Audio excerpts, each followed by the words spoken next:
Hey guys, in this video I'll show you how to verify your Google My Business profile with video. Alright, let's begin. First of all, open any type of preferred browser on your PC and search for support.google.com/business/get-help. Once you are on the web page, a form will be displayed. In this menu, first select your target business.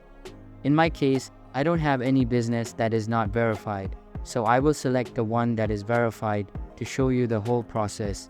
Now in the description, type video verification, select other, and then click on the next button. Here it will start displaying some articles that might help you, but we don't need that, so click on next.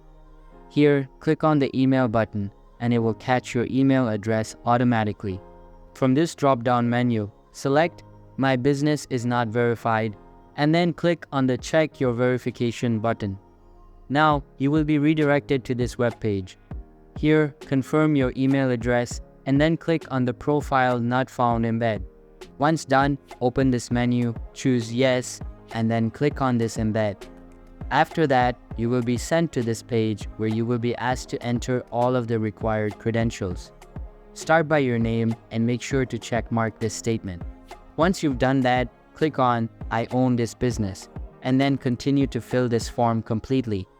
After it is filled, click on the Submit button at the bottom to send a request. Now, you will receive an email from Google asking you to verify your business using video. Simply follow the on-screen procedure and you are good to go. So that's basically how you can verify your Google My Business profile with video. And that's it for this video. If you find this helpful, consider subscribing and giving this a big thumbs up. Thanks.